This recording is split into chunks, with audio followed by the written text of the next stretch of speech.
verilib. Bu parabolanın gəlin əvvəlcə təpə nöqtəsinin koordinatlarını tapaq. Mən bunu x kvadrat çıx 8x üstəgəl 18 m-lə də tapa bilərəm. Və ya x çıx 4-ün kvadratı üstəgəl 2 kimi yazsaq, tam kvadrata ayırmaqla təpə olacaq neçə? 4 və müsbət 2. Deməli, bura A-nın koordinatları 4 və 2-dir.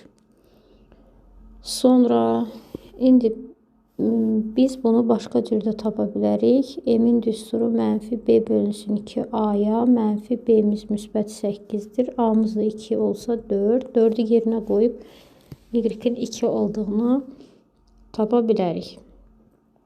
Deməli, 4 və 2-dir təpəmiz və bizə deyir ki, əvvəlcə funksiyanın qrafikini absis oxuna nəzərən simmetrik çevirib, sonra koordinat başlanğıcın ordinat oxuna. Deməli, təpəmiz oldu 4, 2. Bunu çevirib funksiyanın qrafikinin absis oxuna. Absis oxuna nəzərəndirsə, x o x-a nəzərən olduqda x olduğu kimi qalır. Y dəyişir. 4 mənfi 2. Burada olacaq 4 mənfi 2. Bu olacaq mənim B nöqtəm. Sonra təpə nöqtəsini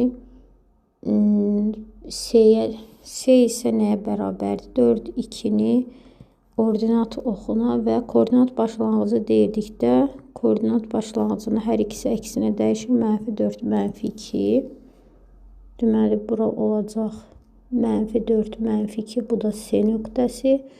Və digər nöqtə ordinata nəzərən 4, 2. Ordinat oxuna nəzərən o y qalır. X əksinə dəyişməlidir. Mənfi 2.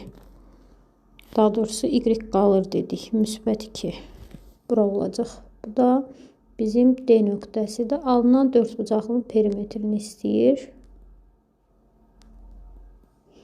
Deməli, bura 4-dürsə, digər tərəf də 4-dür. Bura oldu 8. Buradan bura 2-dirsə, 2, 2, 4 olacaq. Deməli, eni 4, uzunluğu 8 olan düzbucaqlının perimetri 2 vurulsun. 8 üstəgəl 4-ə bərabərdir. 12 vur 2, 24. Deməli, 4 bucaqlının perimetri 24-dür.